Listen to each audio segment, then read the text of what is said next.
If you're a big swim team and you like to order a lot of gear, maybe you ought to check out Swim Outlet Team Division for these reasons. Swim teams receive a 10% discount on bulk orders. Swim teams or organizations get an 8% commission on referred sales. You'll also like their customization services, which is affordable and available at all times during the year for all team gear. With over 50,000 items in stock, you can get most anything you want. Swim Outlet Team Division. You need to try it out. You'll be glad you did.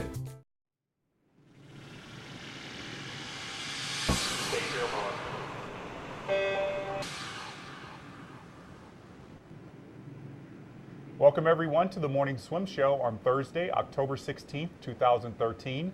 I'm your host, Jeff Cummings. The University of the Incarnate Word is making its 4-year transition to becoming a Division I school, and 2 seniors on the men's swim team will join us shortly in the Finis Monitor today. Thiago Parravicini was a national title contender in the breaststroke events, and Daniel Torres was a big contributor in the backstroke and individual medleys. And the two join us now via Skype from San Antonio, Texas. Guys, it's great to see you. How are you today? Good. How are you? Very good. Thanks for the opportunity. Oh, it's great to have you guys here. It's a very interesting time for Incarnate Word. As I said, you guys are making this transition to becoming a Division I school. It's the first of a 4-year transition. And I guess the big thing that this means is that you guys won't be able to compete at the NCAA's, either Division I or Division II. And as seniors, how do you guys feel about that? I mean, the NCAA's meet is very fun and a really good meet with really good swimmers to compete. But I guess the transition into Division I is just gonna be better for the team. So I think it's worth it to stay out of the meet for 4 years. Yeah, and just adding to Daniel's comment, even if we cannot swim nationals, we know that to be like the best team, to be a recognized team, we need to swim against the big teams and the best teams. So that's our focus this year. Even we cannot swim against them in nationals, we want to have like times that are really close to them. So that's our goal this year, to be like recognized at the end of the season as a good team coming for D1. And you guys have a big dual meet coming up today with Texas A&M. I mean, that's pretty big. Yeah, it's gonna be a fun meet. Yeah, the team is pretty excited. We know we're gonna have to put it in the pool 110% to beat them. They are a great school, really fast swimmers, a traditional program, and we're just like coming, and we need to prove like to everyone else that we're not here just like to be one more team. We want to be like one of the best teams. So we start this like big step at Division I tomorrow. Well, you guys lost against Texas A&M last year. What's it going to take for you guys to win this year? I know you said giving 110%, but is there anything you guys think you can do in the pool that's going to really be important? I mean, right now we have a couple of new swimmers that are going to be like giving a lot of points, and the biggest thing that we had on like disadvantage with Texas A&M is that they have more depth in the event, so maybe even if we win the event, they might get like second and third or second and fourth. So that's gonna take a lot of the younger guys and the guys that are not as fast to step up and be able to contribute with the team. Yeah, we know that's gonna be a really hard meet to beat them. They're a really good school in the swimming program, and they have really fast swimmers. But we're committed as a team. We all know like our responsibilities. We all know that we need to give more than 100%, and it's gonna be like all the details are gonna matter to like beat him at the end. We respect a lot the swimmers in Texas A&M, but we know that we have a chance. They're giving like the opportunity to swim against them, so we have a chance to win, and we're gonna try like with our power to beat them. Yeah, you guys are always one of the top teams in Division II. Got top 5 every year at the NCAA meet. So, obviously that takes a lot of team bonding, a lot of team unity, and a lot of hard work. So I don't imagine anything has really changed on the team now that you're in this transition, but is there any kind of different outlook for you guys that, now that you're kind of quote unquote Division I? I mean, right now the team is looking a lot better than last year. We're a lot more united, and everybody is really motivated to swim fast and make this transition to Division I and compete with the big teams. Yeah, we know we need to be together, and that's why we talk every day. The big schools are in Division One swimming like for years and years together. They have their traditions. They have like everything already set up for like to be the biggest schools in D1. And we just got here to D1. That's our first step, and we know that we need to prove that we need to do more than they are doing, and that means like every day in the pool, every day in the weights room, and resting and sleeping. We need to find a way to do a little bit more than they are doing to like get where they are, get at the same level. I know, as I said, you guys don't get to compete in the NCAA championships, but you do have a championship meet at the end of the season. I guess it's kind of like an invitational for people who don't get to go to that NCAA meet. So you do, I guess you guys are already looking ahead to that and getting excited about the opportunity to show that Incarnate Word will be ready when it's officially a Division I school. Yes, that means it's going to be a pretty fun meet also.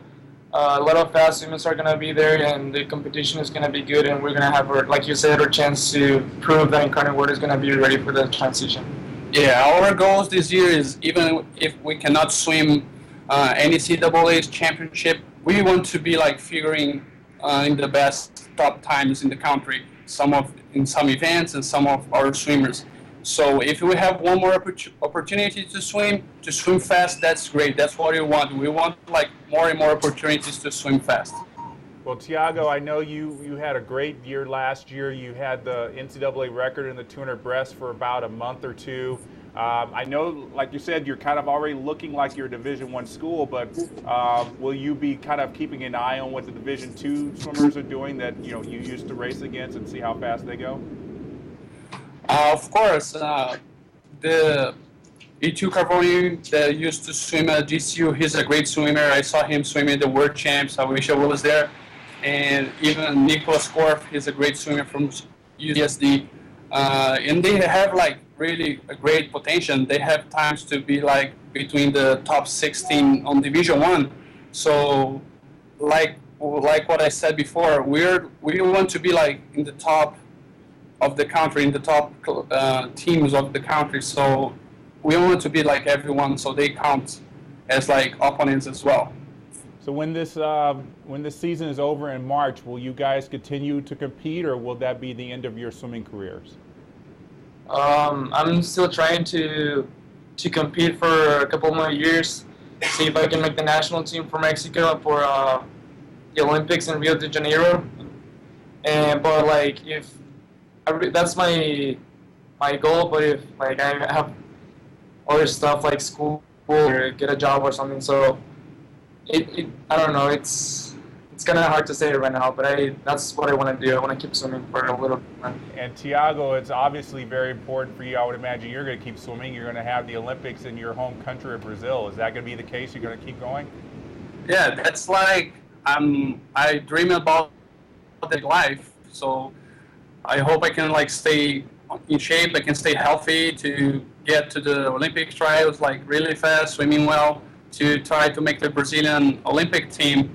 And we have like here in our team, we have guys from all over the world. We have guys from Ukraine, Morocco, Mexico, and we all like have this dream in common. We want to be in the Olympics game. We want to swim in the Olympic pool. So yes, we're going to keep doing that till like the next Olympics. That would be a great boost for the Incarnate Word and have all these swimmers that swam in the Olympics. I mean, just think of the recruiting that will come out of that. Yeah, exactly. Yeah, exactly. What we tell the kids every day here, our teammates, that we need to create tradition. We need to create a good image for school, and that it's gonna take like for us to swim fast and faster and have like great attitudes in the pool and outside the pool.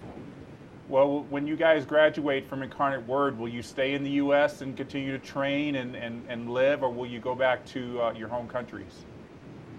Staying in the U.S. would be optimal for me. That's what I would like to do, but there's a lot of paperwork and permits that need to be done, so it all depends on the government, I guess, from the U.S. or not. Yeah, and like since the first day I got here in Incarnate Word, I felt it was like home. The coaching staff is great. They take care of us, not just like coaching, even outside the pool as like persons. So I feel home here. If I have the chance to stay here with them, working like for a couple more years, I would be glad to do that. Yeah, I'm sure that would be great. And obviously the training is going well for you guys, and it would be great that I'm sure Coach Phil Davis would love to continue to have you racing up and down the pool with his swimmers. Yeah. Well, Thiago, I had a quick question for you. Your last name, Parravicini, kind of sounds very Italian. Do you have any Italian heritage to go with your Brazilian citizenship? Yeah, my father is Italian. He's from Milan in Italy. So I can speak Italian also. I've been there a couple times because of my dual citizenship. I already swim like junior nationals, Italian championships. So yes, that like come from my father's family. Well, I would say, it's probably a stupid question to ask. And did you ever think that maybe you would want to represent Italy at the 2016 Olympics? I mean, that's a stupid question. Why not represent Brazil in the home Olympics? I already had the chance to choose when I was a kid to get to junior national teams, but I mean, even if I have like the citizenship, the passport, and everything like that makes me like an Italian, I always felt in my heart that I'm Brazilian and I always represented Brazil with all my powers. And I think like right now, I don't know how it works, but to change, like to compete for another country, I don't know what this like needs to take. So maybe it's easier to stay in Brazil. And I think the opportunity to swim Olympic championship in your home country. So I think there's no like, how can I explain this? Probably like all the crowd, everyone cheering for you. I'm gonna feel that I'm swimming like my backyard. So that's great. Yeah, absolutely. Like I said, it's just a no-brainer to represent Brazil. Exactly. Well, guys, before we let you go, it's time to submit you guys to the final 5. These are 5 questions that we ask our guests to kind of get to know them a little bit better. So these are rapid fire. You don't have a lot of time to answer them. So we'll ask both of you the same questions. First question is, if you could change the order of the strokes in the individual medley, how would you change it? Daniel, we'll start with you. Fly, back, breast. No, fly, breast, back, and free. Okay, Thiago? I would probably just like exclude backstroke. I would do fly, breast, and free.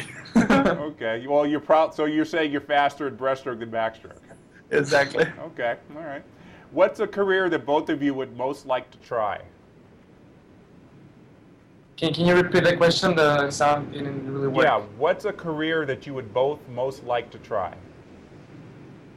What I mean by career? Like a job. If you could have any job in the world, what would it be? I don't know. I think anything related with swimming. Yeah, I would say the same. Anything related to sports. All right, and Thiago, I'll ask you this first. What's a job you would not like to try? That's hard. I don't know, maybe I really don't know. I think like all the jobs I can have, like I can take some good positive points from them, some good experience. So I really cannot think about one right now. Okay. Daniel? Yeah, that's a pretty hard question. I guess I wouldn't like to be like in the same office or the same cubicle every day for a lot of hours. I would like to like move around, or traveling would be the best. Okay. Question number 4. If you could add or change any rule in the swimming rule book, what would it be? How about you, Thiago? Let's start with you. I think I would exclude pull-outs because mine is really bad. All right, David? I'm working on it to get better, but I will get there. It's going to be great at the end of the season. David, how about you? Daniel? Daniel, sorry. It's fine. I think I would eliminate the 15-meter underwater mark rule. Okay. Last question. Where do you most like to go for vacation? Home, Rio de Janeiro, Brazil. Can't beat that. How about you, Daniel? Any beach. I would like to go to Rio de Janeiro too. Well, maybe in 3 years you both can make that happen. You could, you know, get to participate in the Olympics and then spend the rest of the time on Copacabana Beach or something like that. Exactly. Awesome. All right, Daniel and Thiago, thanks so much for joining us, and good luck with this first transition season and the next 3 years getting ready for the Olympics. Okay, thank you very much. Thank you for having us. Thanks for the opportunity. All the team appreciate it. Our pleasure, our pleasure. All right, so that's going to wrap it up for today's edition of the Morning Swim Show. You can catch the results of this dual meet that I mentioned between Incarnate Word and Texas A&M on our college channel at swimmingworld.com, as well as other competitions throughout the college season. I'm Jeff Cummings. Thanks for watching.